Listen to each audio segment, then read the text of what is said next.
Hello and welcome to Alaska Jobs Training for State Programs. I am Xavien Phillips and I'm going to be walking you through the process of entering your participants. I'm going to apologize to you in advance because I am going to be bouncing back and forth between the live system and the test site as not to enter a participant in the live system and creating issues for other staff. The live system is very sensitive and the test site is very, very slow. So I'm going to apologize to you in advance.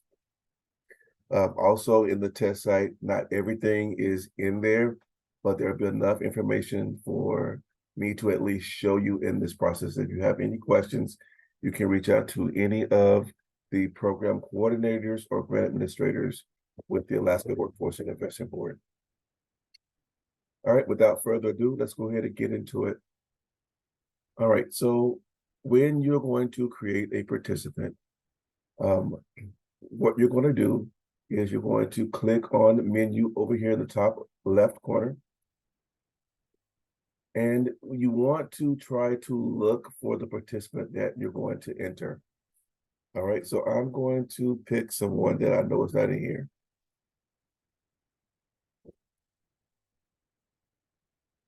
Okay, so it tells me there are no records found for Nori Levy. Now, keep in mind, it looks like for it to be last name first, comma, first name. So when you're searching, last name first, comma, first name.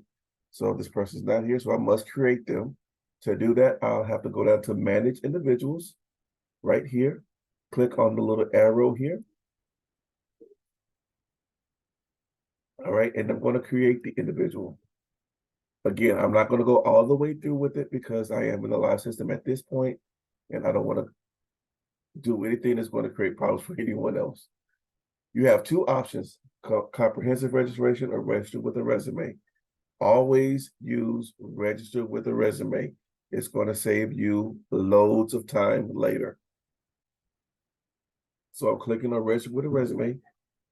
I want you, if you have not done so already, go ahead and pause the video and click or create a document that is called AlaskaJobs Resume. It can be a PDF or a Word document. Save it on your desktop or someplace where you can find it very easily. Okay. Okay. Now that you create the file, you're going to go ahead and select it and choose it when you have the option to. So here's mine, have AlaskaJobs Resume, and then I'm going to click Open.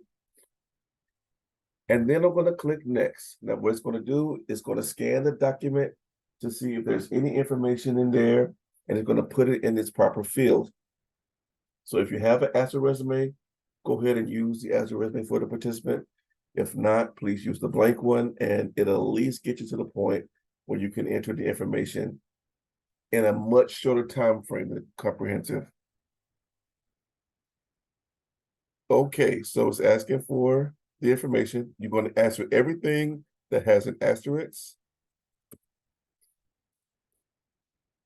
All right, so I'm entering the information.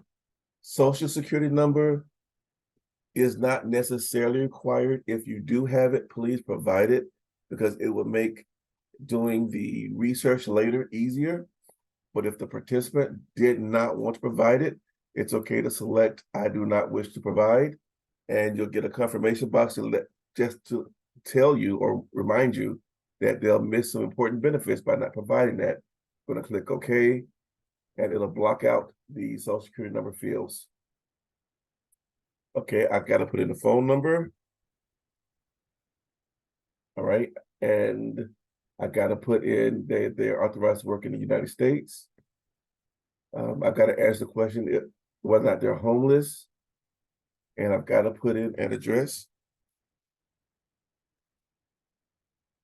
Once I put in find a zip code, it's going to fill in the rest of the information regarding the address for me. All right, and if they did not provide a Social Security number, you definitely have to put in their date of birth. You're going to have to put in their date of birth anyway. And while I'm here, if you're working with youth, you still must put their information in if they are using grant funds with the department. If the participant doesn't provide that information, you cannot use grant funding to pay for that participant's training. No questions asked. They must provide the information, or you cannot use grant funding to pay for their training. All right, so date of birth.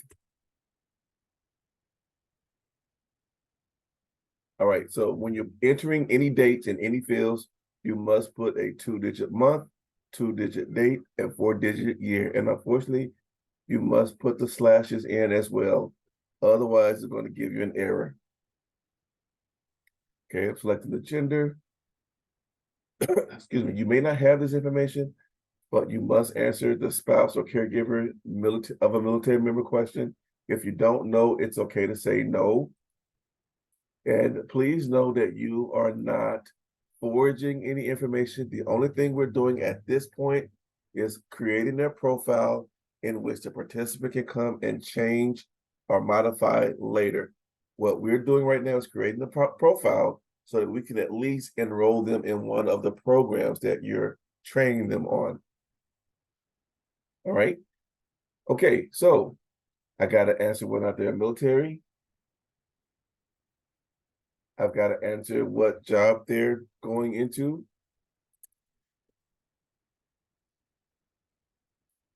Okay, and I do not, even though it has an asterisk next to it, I do not have to answer the occupational title questions or anything like that. I can, at this point, click save.